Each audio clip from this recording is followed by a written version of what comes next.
Hello students, good morning. Online class में आपका स्वागत है। हमने 12.2 के 3 प्रश्न पढ़ लिए थे। आज हम पढ़ेंगे चौथा प्रश्न। चौथा प्रश्न है हमारे पास, एक त्रिभुज और एक समांतर चतुर्भुज का एक ही आधार है और क्षेत्रफल भी एक ही है। यदि त्रिभुज की भुजाएं 26 सेंटीमीटर, 28 सेंटीमीटर और 30 सेंटीमीटर है तथा समांतर चतुर्भुज 28 सेंटीमीटर के आधार पर स्थित है तो उसकी संगत ऊंचाई ज्ञात कीजिए। हमें एक समांतर चतुर्भुज दिया गया है और एक त्रिभुज दिया गया है।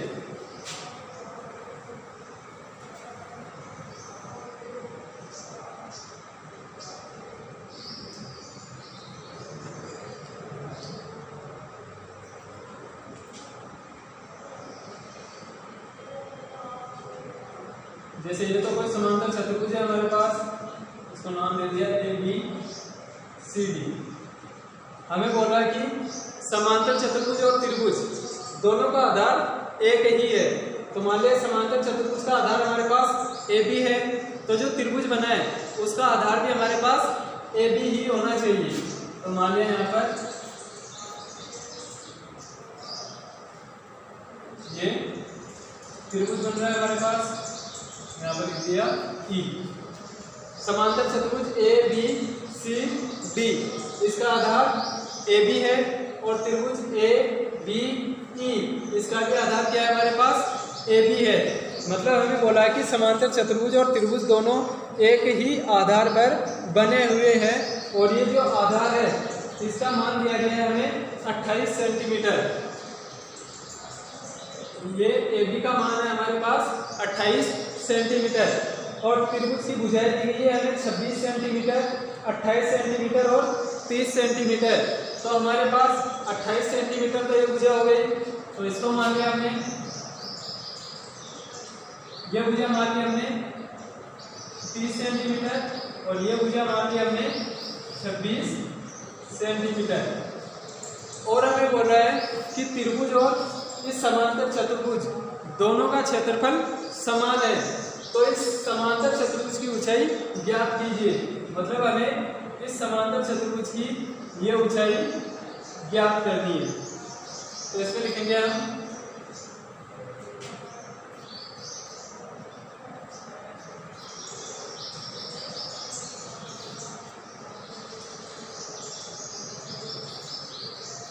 समांतर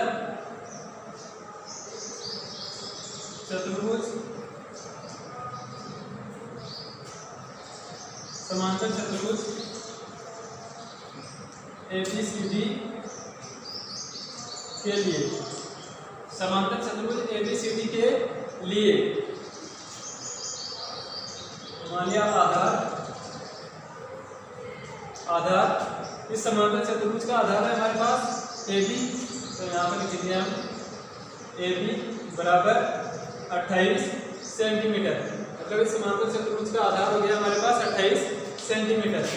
ऊंचाई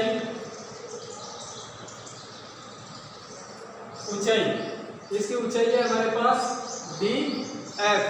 तो यहाँ पर लिखेंगे हम ऊंचाई DF, यह हमें इसमें ज्ञात करनी है। आधार तो 28 सेंटीमीटर है और इसकी ऊंचाई हमें ज्ञात करनी है। अब हमें बोला है कि दोनों मतलब समांतर चतुर्भुज और त्रिभुज का क्षेत्रफल समान है, तो मतलब इनका हमें क्षेत्रफल ज्ञात करना है दोनों का। तो हम लिखेंगे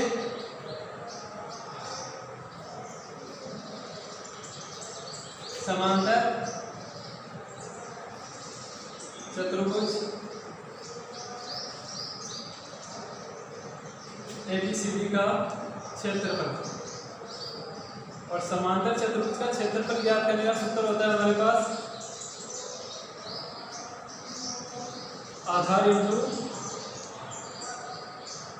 ऊंचाई। आधार इंटू ऊंचाई, इसका आधार है AB और ऊंचाई है DF। तो यहाँ पर लिखेंगे हम AB इंटू DF। AB का मान है हमारे पास 28 सेंटीमीटर, तो यहाँ पर लिखेंगे 28 इंटू बी है। हमने निकाला है क्षेत्रफल, तो क्षेत्रफल की इकाई हो जाएगी वर्ग सेंटीमीटर। मतलब ये मान सेंटीमीटर में है तो सेंटीमीटर, और क्षेत्रफल की जो इकाई होती है वो वर्ग होती है, तो ये हो गया वर्ग सेंटीमीटर। इस प्रकार भी दर्शा सकते हैं वर्ग सेंटीमीटर। तो ये हो गया हमारे पास समांतर चतुर्भुज का क्षेत्रफल। अब हम निकालेंगे इस त्रिभुज का क्षेत्रफल। तो आगे लिखेंगे हम त्रिभुज ए बी ई के लिए, त्रिभुज ए बी ई के लिए। अब इस त्रिभुज का क्षेत्रफल ज्ञात करने के लिए हमारे पास इसकी तीनों भुजाएं होनी चाहिए। तो यहाँ पर ए ई भुजा है हमारे पास, बी ई बी है और ए बी बी है। तो यहाँ पर हम मान लेंगे स्मॉल ए, हमने मान लिया स्मॉल ए। ये है हमारे पास 30 सेंटीमीटर। स्मॉल बी मान लिया हमने 26 सेंटीमीटर और स्मॉल सी मान लिया हमने 28 सेंटीमीटर। स्मॉल ए 30 सेंटीमीटर, स्मॉल बी 26 सेंटीमीटर और स्मॉल सी 28 सेंटीमीटर।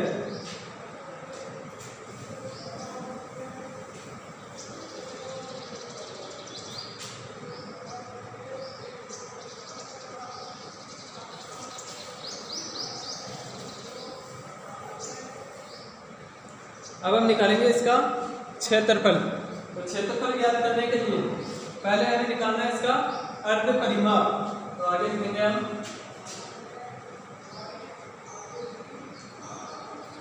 त्रिभुज ए बी ई का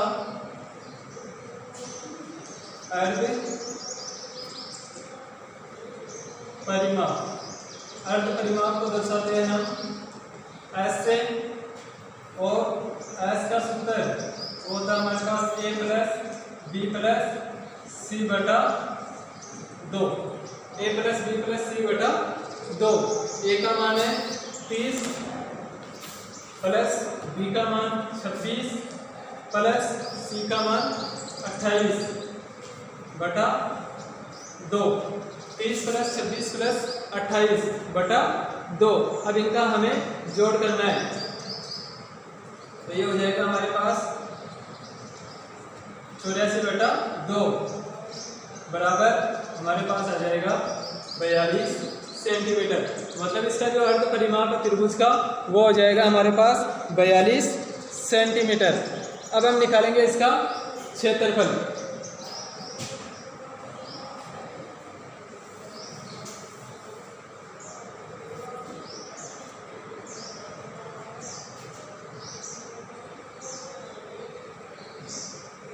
क्षेत्रफल निकालना है हमें हीरोन के सूत्र से। हीरोन के सूत्र से त्रिभुज ए बी ई का क्षेत्रफल। हीरोन का सूत्र है हमारे पास एस कोष्टक एस माइनस ए। हीरोन का सूत्र है वर्गमूल एस कोष्टक एस माइनस ए, एस माइनस बी और एस माइनस सी। अंडरूट एस कोष्टक एस माइनस ए, एस माइनस बी और एस माइनस सी। मतलब इन तीनों को हमें कोष्टक में रखना है। अब हमें यहाँ पर मान दर्शाना है। एस का मान है 42 कोष्टक 42 माइनस ए। ए माना हमने 30 सेंटीमीटर को, यहाँ पर लिखेंगे 30 एस माइनस बी, मतलब 42 माइनस बी का मान। बी का मान माना है हमने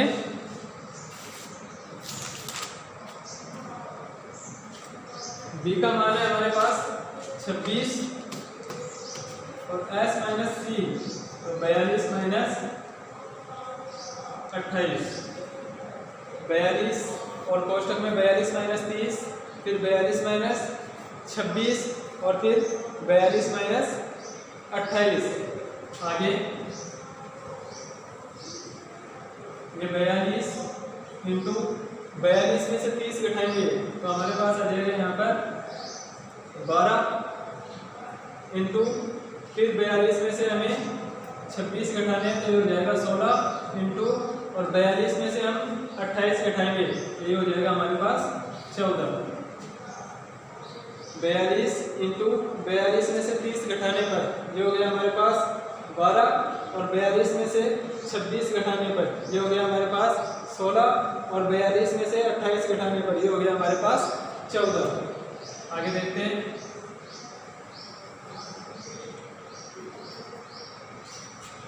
इस 42 को इसको लिख सकते हैं हम 14 गुना 3। 42 को लिख सकते हैं हम 14 गुना 3, मतलब 14 को 3 से गुना करेंगे तब हमारे पास आएगा 42।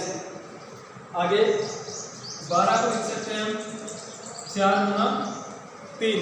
12 को लिख सकते हैं 4 गुना 3 और 16 को लिख सकते हैं 4 गुना 4। 12 को 4 गुना 3 मतलब 4 को 3 से गुना करेंगे तो 12 हो जाएगा। 16 को लिख सकते हैं हम 4 गुना 4 मतलब 4 को 4 से गुना करते हैं तो 16 होता है। और यहाँ पर 14 को हमें 14 ही लिखना है। अब हमें देखते हैं दो अंकों के या दो संख्याओं के समूह बन रहे हैं या नहीं बन रहे। तो यहाँ पर देखो हमारे पास 14 का समूह बन रहा है तो यहाँ पर लिखेंगे हम 14 इंटू 3 का भी बन रहा है तो यहाँ पर लिखेंगे 3 इंटू फिर यहाँ पर 4 का भी बन रहा है तो यहाँ पर लिखेंगे हम 4 इंटू फिर यहाँ पर ये 4 बच गया तो इस 4 को लिख सकते हैं हम 2 गुना 2 मतलब इस प्रकार दर्शा सकते हैं 14 गुना 3 गुना 2 गुना 2 मतलब 4 को लिख सकते हैं हम 2 गुना 2 गुना 3 लास्ट में 14 मतलब 14 का जोड़ा बन रहा है हमारे पास, 3 का बन रहा है, 2 का भी बन रहा है और 4 का भी बन रहा है तो यहाँ पर और आ जाएगा हमारे पास 2। 14 इंटू 3 इंटू 4 इंटू 2। अब इनको हमें गुणा करना है।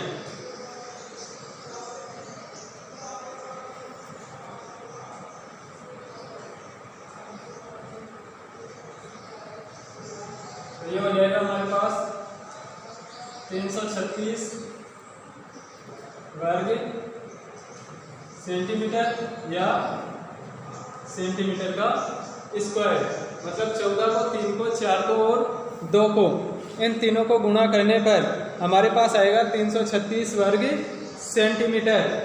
अब हमें दिया गया था त्रिभुज और समांतर चतुर्भुज इन दोनों का क्षेत्रफल समान है। त्रिभुज और समांतर चतुर्भुज दोनों का क्षेत्रफल समान है तो हम लिखेंगे प्रश्नानुसार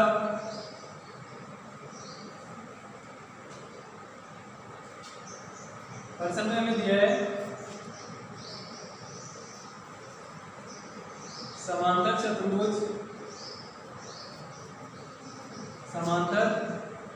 चतुर्भुज का क्षेत्रफल ये बराबर है या समान है त्रिभुज का क्षेत्रफल। समांतर चतुर्भुज और त्रिभुज का क्षेत्रफल ये दोनों हमारे पास समान बताए गए हैं। तो समांतर चतुर्भुज का क्षेत्रफल आया हमारे पास 28 गुना DF बराबर त्रिभुज का क्षेत्रफल आया हमारे पास 336। समांतर चतुर्भुज का क्षेत्रफल 28 गुना DF है और त्रिभुज का क्षेत्रफल आया हमारे पास 336। हमें DF का मान ज्ञात करना है यहाँ से तो हम लिखेंगे DF बराबर 336 बटा 28। ये 28 इधर गुणा के रूप में बराबर के दूसरी तरफ इसका पक्षांतरण करेंगे तो ये हो जाएगा भाग के रूप में। तो DF बराबर आ जाएगा हमारे पास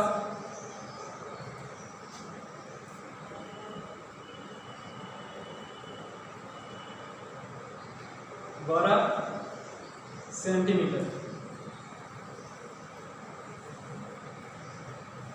BF मतलब इस समांतर चतुर्भुज की जो ऊंचाई है वो हो जाएगी हमारे पास 12 सेंटीमीटर।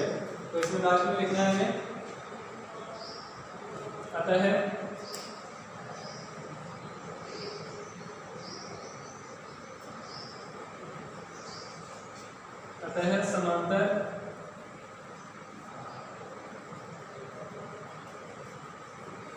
समांतर चतुर्भुज की ऊंचाई बराबर 12 सेंटीमीटर। अतः समांतर चतुर्भुज की ऊंचाई बराबर 12 सेंटीमीटर।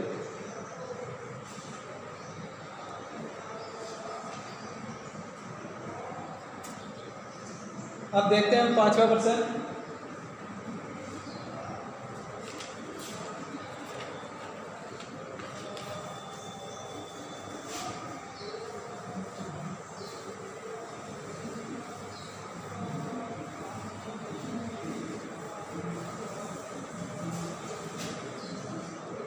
पांचवा प्रश्न है हमारे पास, एक समचतुर्भुजाकार घास के खेत में 18 गायों के चरने के लिए घास है।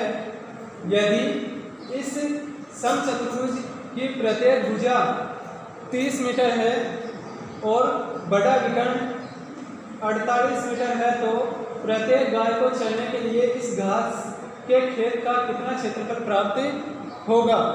मतलब हमें कोई समचतुर्भुज के आकार का खेत दिया गया है।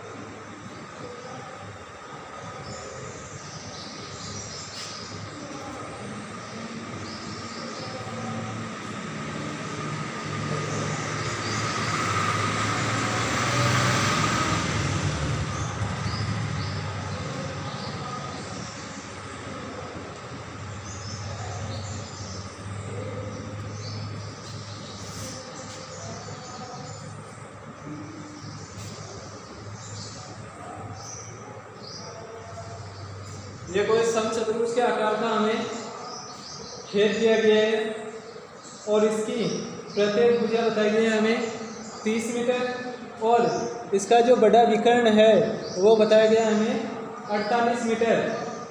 और यह खेत मतलब इस खेत में जो गायों की संख्या, चरने वाले गायों की जो संख्या है वो 18 दी गई है हमें। और हमें पूछा कि प्रत्येक गाय को चरने के लिए घास के खेत का कितना क्षेत्रफल प्राप्त होगा, यह हमें बताना है। मतलब हमें क्या करना है, इस खेत का क्षेत्रफल ज्ञात करना है। और खेत का जो क्षेत्रफल आता है उसमें हमें 18 का भाग लगाना है, जिससे हमारे पास आ जाएगा प्रत्येक गाय को चरने के लिए घास के खेत का क्षेत्रफल। तो इस खेत के लिए इस आकृति में देखो हमारे पास दो त्रिभुज बन रहे हैं हमारे पास, और इन दोनों त्रिभुजों की प्रत्येक भुजा भी है हमारे पास।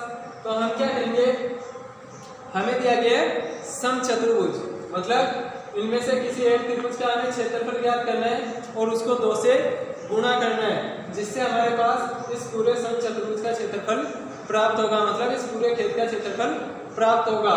तो हम लिखेंगे यहाँ पर त्रिभुज ABC के लिए, त्रिभुज ABC के लिए माना हमने मान लिया A है 48 मीटर, B है 30 मीटर और C है 30 मीटर।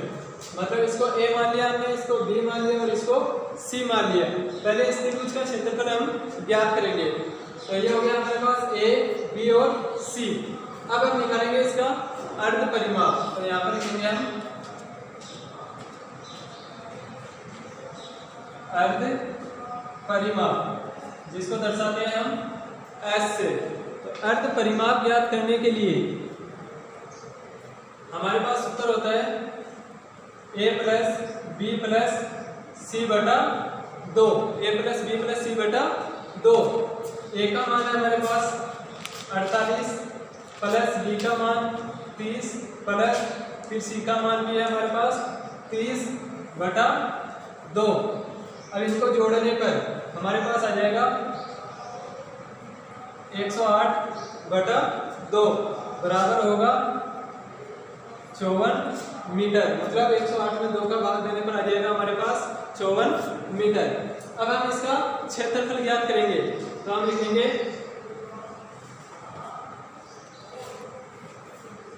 हीरों के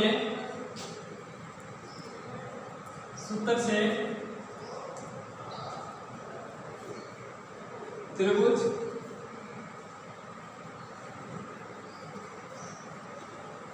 ABC का क्षेत्रफल। हीरोन के सूत्र से त्रिभुज ABC का क्षेत्रफल। सूत्र है हमारे पास √S कोष्टक S minus A कोष्टक S minus B कोष्टक S minus C √S का मान है हमारे पास 54 कोष्टक 54 माइनस A का मान 48 कोष्टक S माइनस B। तो यहाँ पर 54 माइनस 30 हो जाएगा। फिर S माइनस C ये भी हो जाएगा हमारे पास 54 माइनस 30।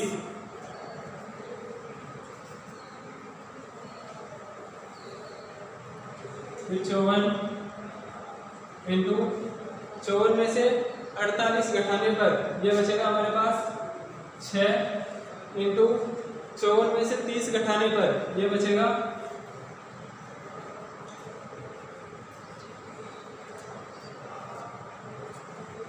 24 इंटू फिर 54 में से 30 घटाने पर ये भी बचेगा हमारे पास 24।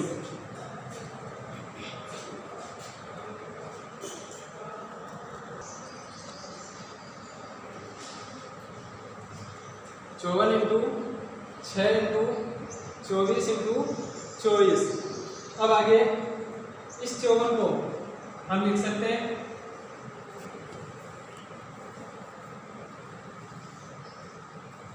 9 गुणा 6। 54 को लिख सकते हैं 9 गुणा 6 फिर गुणा 6 और आगे 24 गुणा 24।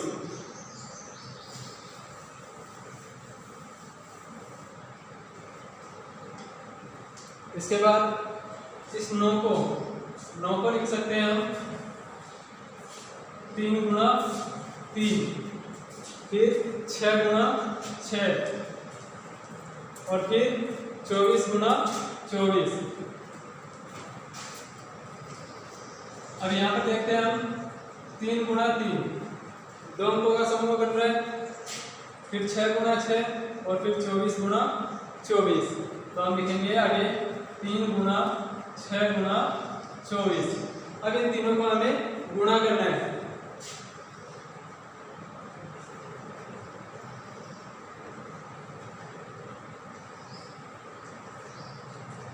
तो ये आ जाएगा हमारे पास 432 वर्ग मीटर।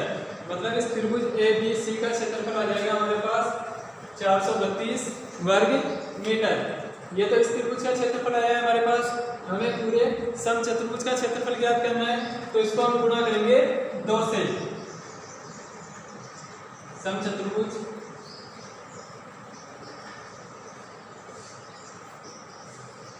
समचतुर्भुज ABCD का क्षेत्रफल बराबर 2 गुणा त्रिभुज ABC का क्षेत्रफल। 2 गुणा त्रिभुज ABC का क्षेत्रफल। हम इसको 2 से गुणा क्यों कर रहे हैं? क्योंकि ये जो विकर्ण है इस समचतुर्भुज को 2 बराबर भागों में विभाजित कर रहा है। तो यहाँ पर हमने त्रिभुज ABC का क्षेत्रफल ज्ञात किया है, हमें पूरे का क्षेत्रफल ज्ञात करना है तो हम इसको 2 से गुणा करेंगे।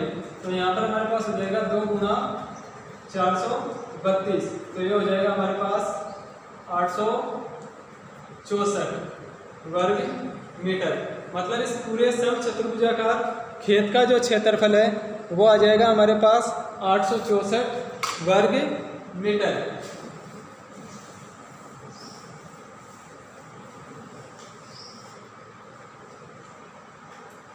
ये तो है समचतुर्भुजाकार खेत का क्षेत्रफल। हमें इसमें पूछा कि प्रत्येक गाय को चरने के लिए इस घास के खेत का कितना क्षेत्रफल प्राप्त होगा। हमारे पास गाय दी गई है प्रश्न में 18, तो यहाँ पर लिखेंगे हम चूंकि 18 गायों के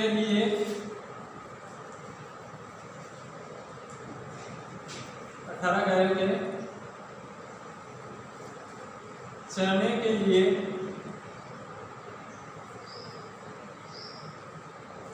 घास का क्षेत्रफल बराबर, मतलब ये जो 18 गायें हैं इस पूरे खेत में चल रही है, तो पूरे खेत का क्षेत्रफल है हमारे पास 864, तो हम लिखेंगे 864 वर्ग मीटर। अब हमें बताना है प्रत्येक गाय के लिए, मतलब एक गाय के लिए, तो हम लिखेंगे इसलिए एक गाय के चरने के लिए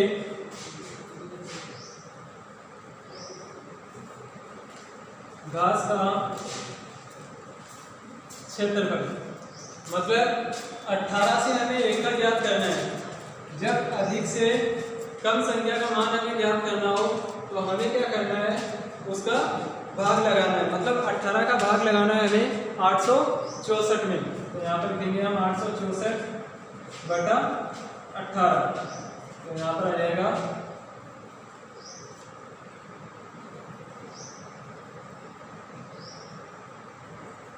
47 वर्ग मीटर, मतलब इसका उत्तर हो जाएगा हमारे पास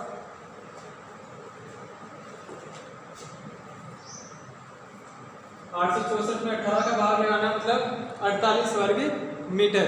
864 में जब 18 का भाग लगाएंगे हम तब हमारे पास हो जाएगा 48 वर्ग मीटर, मतलब प्रत्येक गाय के चरने के लिए जो घास का क्षेत्रफल है वो हो गया हमारे पास 48 वर्ग मीटर।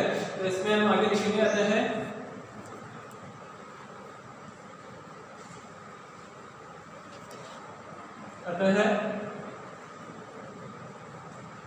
प्रत्येक गाय के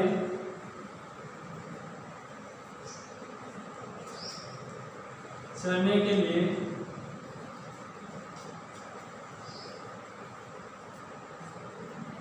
घास का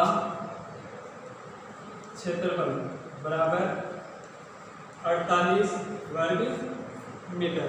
यह हो गया हमारा उत्तर।